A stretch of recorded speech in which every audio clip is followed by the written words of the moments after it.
Hello guys, कैसे हो आप सभी लोग। आई होप आप सभी अच्छे होंगे। तो बीबीए के सीरीज में आप सभी का स्वागत है।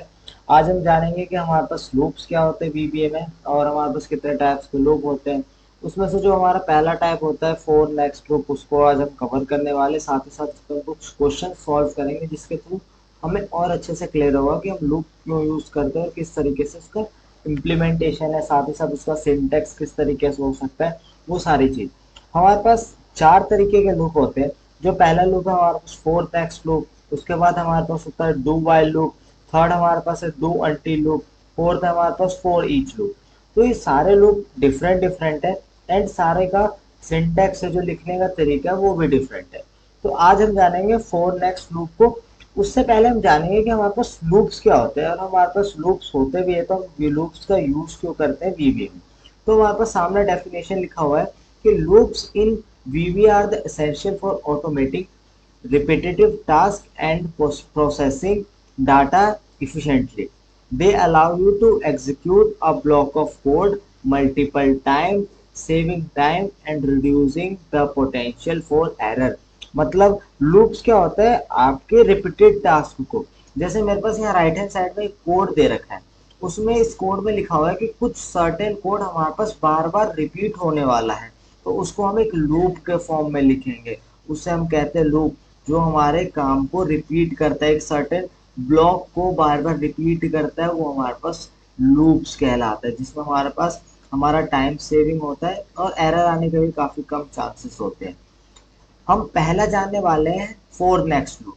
अब फोर नेक्स्ट लूप को लिखने से पहले हमारे पास तीन चीजें चाहिए होती है। एक होती है हमारे पास इनिशियलाइजेशन। इनिशियलाइजेशन मीन्स हमारे पास एक एक वेरिएबल होगा, मतलब एक स्टार्टिंग पॉइंट होगा जहां से हमारा पता होगा कि हमारा यहाँ से लूप स्टार्ट है। सेकंड हमारे पास कंडीशन। कंडीशन क्या बताता है आपको, कंडीशन इन द सेंस बताता है कि आपको कहाँ तक जाना है। जैसे मेरे को वन से लेकर टेन तक काउंटिंग लिखना है, तो वन जो है वो मेरा इनिशियल पॉइंट है। कंडीशन क्या है कि जो मेरी वैल्यू होगी वो टेन या टेन से छोटी होगी या टेन के इक्वल होगी। उसके बाद थर्ड चीज है आपको इंक्रीमेंट। इंक्रीमेंट होता है कि आपको कितने स्टेप बढ़ना है, मतलब वन के बाद आपको एक स्टेप बढ़ के टू लेना है, या डायरेक्ट आपको वन के बाद दो स्टेप लेके थर्ड पे जाना है, या आपको वन से डायरेक्ट थ्री स्टेप लेके फोर पे जाना है। तो कुछ इस तरीके का इंक्रीमेंट है, जब वैल्यू को हम इंक्रीमेंट करते हैं, हम वैल्यू को प्लस करते हैं, हम बढ़ाते हैं वैल्यू को, तो हमारा इंक्रीमेंट का पार्ट आता है। तो आपके पास हुआ इनिशियलाइजेशन। हमारे पास ये तीन चीजें होनी चाहिए जब हम फोर नेक्स्ट लूप का यूज करते हैं। एक हमारे पास इनिशियलाइजेशन वैल्यू होनी चाहिए, स्टार्टिंग वैल्यू होनी चाहिए, और कंडीशन होना चाहिए हमारे एंडिंग वैल्यू की, कहाँ तक हमारा लूप है वो हमारा काम करेगा, किस तरीके से एग्जीक्यूट करेगा। थर्ड हमारे पास इंक्रीमेंट है। अगर हम इंक्रीमेंट को नहीं यूज करते तो बाय डिफॉल्ट वो एक स्टेप इंक्रीमेंट करता है। अगर आपको दो स्टेप तीन स्टेप इंक्रीमेंट करना है तो वहां पे आपको डिफाइन करना पड़ता है। अदरवाइज अगर आपको एक ही स्टेप डिफाइन करना है तो आपको जरूरत नहीं पड़ता इंक्रीमेंट को डिफाइन करने का। तो ये तीन चीज है जिसको हम आज इम्प्लीमेंट करके देखेंगे कोड के थ्रू कि हम किस तरीके से वीबीए में इसका इम्प्लीमेंट कर सकते हैं। तो ये हमारे पास तीन मेन चीज है नेक्स्ट फोर नेक्स्ट लूप के। उसके बाद हमारा नेक्स्ट लूप है जो हम अगले क्लास में देखेंगे, डू वाइल लूप को। आज हम देखने वाले हैं फोर नेक्स्ट लूप को। तो ये हमारे पास तीन स्टेप है, तीन फेज है जिसको हमें जानना जरूरी होता है, इनिशियलाइजेशन, कंडीशन है, इंक्रीमेंट। अब इसको इम्प्लीमेंटेशन देख लेते हैं। इस चीज के लिए मैं अपने एक्सेल को ओपन कर लेता हूँ। मैंने अपने एक्सेल को ओपन करा। अब मैं अपने डेवलपर टैब पे जाऊंगा, यहाँ से मैं डेवलपर टैब पे जाके विजुअल बेसिक पे जाके यहाँ से न्यू मॉड्यूल को इंसर्ट करा लूंगा। अब इस न्यू मॉड्यूल के अंदर मैं क्या करूंगा, एक मैक्रोस डाल दूंगा। पहले तो मैं थोड़ा जूम कर दूंगा, कुछ इस तरीके से मैंने जूम कर दिया। अब यहाँ पे मैं लिखूंगा सब, और मैंने मान लो लिख दिया फर्स्ट। फर्स्ट मैंने मैक्रो का नाम लिख दिया फर्स्ट। अब इसके अंदर मैं क्या करूंगा, मैं एक एक करके, पहले तो मेरे को इनिशियल वैल्यू चाहिए। इनिशियल वैल्यू क्या, जो मेरा पहला वेरिएबल होगा। अब हम वेरिएबल कैसे डिफाइन करते हैं, हमने पढ़ा था कि हमें क्या लिखना पड़ता है, डायमेंशन, डिम। डिम लिखने के बाद हमें वेरिएबल का नाम डिफाइन करना पड़ता है। जैसे आपने कुछ वैल्यू ले लिया, जैसे मैंने लिख दिया फर्स्ट वैल्यू, मैंने लिख दिया वेरिएबल का नाम फर्स्ट वैल्यू। एज एज के बाद आपको उसका डाटा टाइप डिफाइन करना पड़ता है कि आपको बाइट में चाहिए, इंटीजर में चाहिए, किस तरीके से चाहिए, वो आप डिफाइन कर सकते हो। अब आपको लूप लगाना है, लूप का यूज करना, फोर नेक्स्ट लूप का यूज करना है। तो उस चीज के लिए क्या करेंगे, पहले तो मैं लिखूंगा फोर। अब जैसे मैं फोर लिखूंगा तो मेरा फोर लूप चालू होगा। उसके बाद आपके पास आता है कि जो आपका वेरिएबल का नाम है, क्या है वेरिएबल का नाम, आपके वेरिएबल का नाम है फर्स्ट वैल्यू इक्वल्स टू, वो कहाँ से स्टार्ट होगा, क्योंकि हमने उसका अब तक वैल्यू दिया नहीं, मैंने को कहाँ से स्टार्ट कराना, मान लो मेनली 1 से स्टार्ट कराना है। 2 कहाँ तक जाना है, 10 तक जाना है, ठीक है, 10 तक वैल्यू जाएगा। उसके बाद नेक्स्ट स्टेप, हम इसका मतलब क्या है, फोर नेक्स्ट टाइम मतलब रिपीट होता रहेगा। कब तक रिपीट होगा, जब तक की कंडीशन होगा, क्या कंडीशन है कि जब तक उसकी वैल्यू 10 तक रहेगी तब तक वो रिपीट होता रहेगा, तब तक चलता रहेगा। बट ये हमारे पास कोई शीट पे प्रिंट नहीं होगा, मैंने अभी तक शीट पे प्रिंट नहीं कराया। तो शीट पे प्रिंट कराने के लिए मेरे को क्या करना पड़ेगा, मेरे को एक और लाइन लिखना पड़ेगा। उस लाइन में हम क्या लिखेंगे, रेंज। रेंज में हम क्या करेंगे, हम डिफाइन कर देंगे एक सेल। मान लो मैंने एक सेल डिफाइन कर दी A1 अभी के लिए, डॉट वैल्यू इक्वल्स टू, क्या प्रिंट कराना है मुझे, फर्स्ट वैल्यू प्रिंट कराना है। बट यहाँ पे एक प्रॉब्लम आएगा, जैसे मैं इस पे यहाँ पे F5 से या रन पे क्लिक करूंगा, क्या होगा, A1 पे क्या क्लिक हो जाएगा, अच्छा मैंने यहाँ M लिख दिया, सॉरी मेरे को यहाँ पे लिखना था फर्स्ट वैल्यू। फर्स्ट वैल्यू मैंने कुछ इस तरीके से फर्स्ट वैल्यू लिखा। यहाँ से मैं रन करूंगा तो क्या होगा, रन पे जाके देखूंगा यहाँ पे, तो यहाँ पे मेरे पास लास्ट वैल्यू आया है। बट मैं क्या सोचा था, कुछ इस तरीके से प्रिंट हो 1 2 3 4 5 6 7 8 9 10। बट यहाँ पे मैंने एक फिक्स रेंज डिफाइन कर दिया था कि मेरे पास A1 पे वैल्यू प्रिंट हो जाते, एक एक करके उस पे उसी पे चेंज हो रहा था। जैसे मैं इस पर रन कराता हूँ, मैं यहाँ पे न्यू पे जाके रन कराता हूँ, यहाँ पे क्या होगा, पहले वैल्यू मेरे पास क्या 1, तो वहां पे 1 आया, फिर ऊपर गया, फिर रन हुआ, यहाँ पे 2 आया, फिर 3 आया, फिर 4 आया, फिर एट द एंड में जो वैल्यू आया जो मेरे पास था 10, जो मेरे पास एंडिंग वैल्यू था वो 10 प्रिंट हो गया। बट यहाँ पे तो एक ही सेल पे प्रिंट हुआ है, बट मुझे तो आगे सीरीज को बढ़ाना है, A1 A2 A3 A4 कुछ इस तरीके से। तो इस सिचुएशन में हम क्या करेंगे, पहले तो मैं A1 को हटा दूंगा, क्योंकि मेरे को A सेल पे ही काम करना है, तो मैं A लिखूंगा। हमारे पास हमने पढ़ा था ऑपरेटर में हमारे पास होता है स्ट्रिंग, जिसमें हमारे पास कॉन्कैटिनेशन होता है, हमारे पास दो वैल्यू को ऐड करना है, ठीक है। जैसे पहला क्या है, मैंने एक सेल को चूज करा ए, अब इसके बाद मैं लिख दूंगा first value. First value in the sense, पहले मेरे पास फर्स्ट वैल्यू की वैल्यू क्या है 1, तो पहले क्या होगा, A1, A1 पे क्या प्रिंट हो जाए, वैल्यू 1 प्रिंट हो जाए।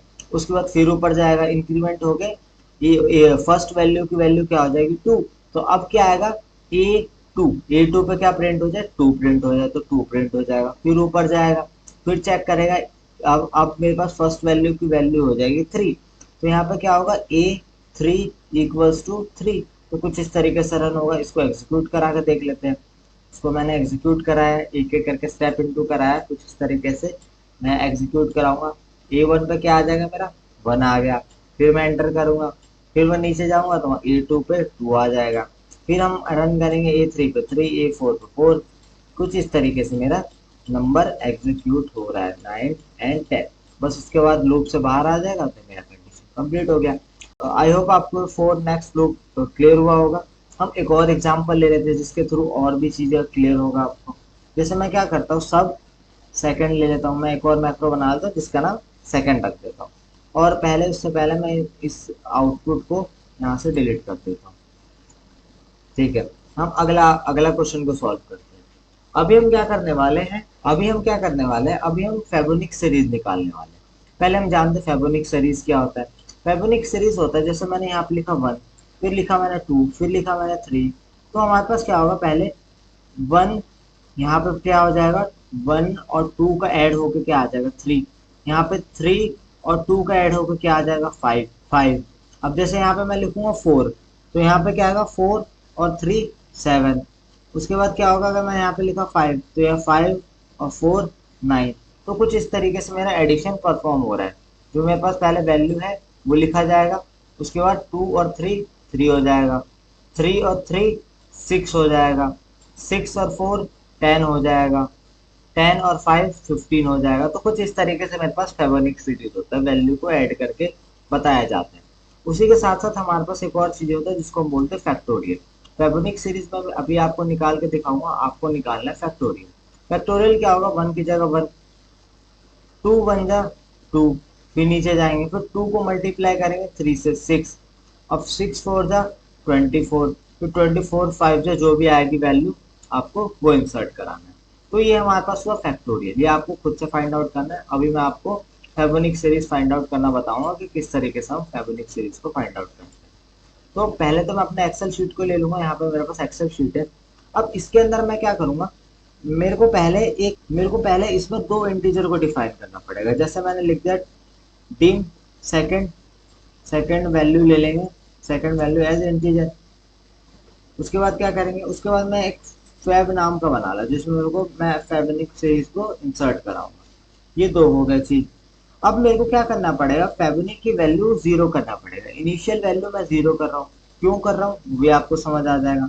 अब मेरे को लूप को स्टार्ट करना है।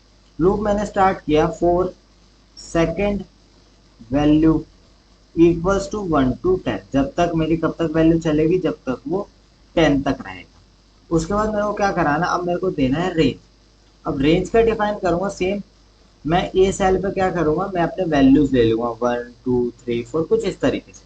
तो मैं यहाँ पे क्या करूंगा, यहाँ पे लिखूंगा मैं second, second value and then इसको क्लोज करके इक्वल्स टू लिख दूंगा सेकेंड वैल्यू, जिससे मेरे पास वहां पे वैल्यू प्रिंट हो जाए 1 2 3 4 5। एंड मैं अगले लाइन में क्या करूंगा, अगले लाइन में मैं करूंगा जो मेरे पास फैब की वैल्यू है। फैब की वैल्यू मेरे पास क्या है, जीरो। अभी के लिए जीरो, बट धीरे धीरे तो वो इंक्रीज होगा। तो जैसे मेरे पास फैब की वैल्यू अभी के लिए जीरो है, बट वो अपडेट कैसे होगा, सेकंड, सेकंड वैल्यू जो आएगा, सेकंड वैल्यू मेरे पास जो आएगा उसमें मेरे पास फैब की वैल्यू एडिशन परफॉर्म हो जाएगा और वो जो फैब की वैल्यू है वो अपडेट हो जाएगा। अभी पहले आप आउटपुट देखिए, आपको और अच्छे से एक्सप्लेन हो जाएगा। जैसे मैं अब क्या करूंगा, मैं अब रेंज ले रहा हूँ। अभी इस रेंज में मैं क्या ले रहा हूँ, बी पे बी वाले कॉलम को डिफाइन करूंगा और मैं सेकंड वैल्यू, सेकंड यहाँ पे second value equals to fab कर दूंगा, जिसमें मेरे पास फैब की वैल्यू प्रिंट होगा। और लास्ट में मैंने कर दिया नेक्स्ट सेकंड वैल्यू और मेरा एंड है। अब मैं एक एक करके इसको रन करता हूँ। मैं इसको रन करूंगा कुछ इस तरीके से। तो पहले तो आया, अब वैल्यू प्रिंट होगा, मेरी वैल्यू 10 तक चलेगा। अब इस लाइन का मतलब क्या हुआ, जो मेरा ए वन है वहां पे वन प्रिंट हो जाए। तो अभी ए वन पे क्या हुआ होगा, अब जैसे मैं रन करूंगा तो ए वन पे मेरा वन प्रिंट हो जाएगा। अब अगले लाइन में क्या है कि जो सेकंड की वैल्यू है, सेकंड वैल्यू क्या है मेरे पास वन, और फैब की वैल्यू मेरे पास है जीरो। तो जीरो और वन, वन में क्या, फैब में क्या स्टोर हो जाएगा मेरे पास, वन स्टोर हो जाएगा। अब मैं इसको रन करता हूँ, रन करता हूँ, अब मेरा वहां पर वन प्रिंट हो गया। ये फिर से अब रन करेगा। अब मेरी जो सेकंड की वैल्यू है वो अपडेट होकर क्या आ जाएगी, टू। अब बट यहाँ पे सेकंड की वैल्यू टू आ जाएगा और फैब की वैल्यू मेरे पास वन है। तो टोटल कितना हो गया, थ्री हो गया। तो यहाँ पे थ्री प्रिंट हो जाएगा। फिर ऊपर जाएगा, फिर यहाँ पर थ्री प्रिंट हो जाएगा। अब सेकंड की वैल्यू मेरे पास क्या है, थ्री। फैब की वैल्यू क्या है मेरे पास, थ्री एंड थ्री मेरे पास क्या आ जाएगा, वहाँ सिक्स प्रिंट हो जाएगा कुछ इस तरीके से। उसी के बाद फिर से ऊपर जाएगा, फिर से ऐड परफॉर्म करेगा चार, और छः और चार मेरे पास क्या हो जाएगा, 10 हो जाएगा। तो कुछ इस तरीके से ये 10 तक परफॉर्म करा के सारा आउटपुट आपके सामने प्रिंट हो जाएगा। और 10 से ज़्यादा प्रिंट नहीं होगा, 10 पे आके 55 को प्रिंट करा देगा। तो ये तो हुआ आपका आप किस तरीके से फैब्रिक सीरीज को फाइंड आउट कर सकते हैं। उसी तरीके से हमारे पास फैक्टोरियल होता है। आपको फैक्टोरियल फाइंड आउट करना है कि आप फैक्टोरियल किस तरीके से फाइंड आउट कर सकते हो। अगर आप इस कोड को और भी छोटे तरीके से डिफाइन कर सकते हो, इजी ट्रिक से निकाल सकते हो, तो आप वो भी ट्राई कर सकते हो। क्योंकि मैंने थोड़ा अगर लॉन्ग मेथड यूज किया है, तो आप शॉर्ट मेथड करके भी यूज कर सकते हो। अब इसके बाद हमारे पास एक और क्वेश्चन है, एक और क्वेश्चन कर लेते हैं हमारे पास।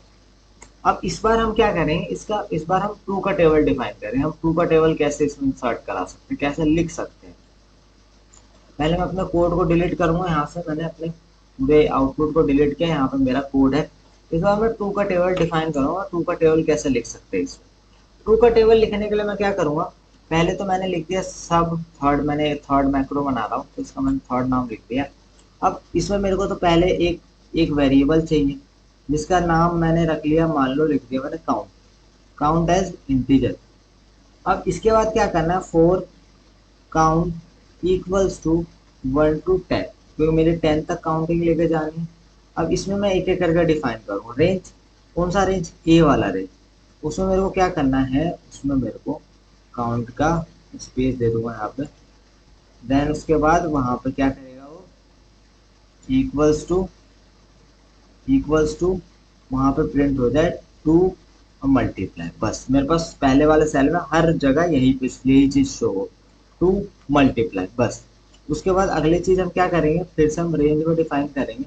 इस बार रेंज में क्या डिफाइन करेंगे हम, बी वाले रेंज में डिफाइन करेंगे, और इस बार मैं डिफाइन करूंगा इक्वल्स टू काउंट। अब काउंट क्या होगा, मेरे पास पहले 1 आएगा, 2 आएगा, पहले सेल में 1 आएगा, दूसरे सेल में 2 3 4, कुछ इस तरीके से आएगा।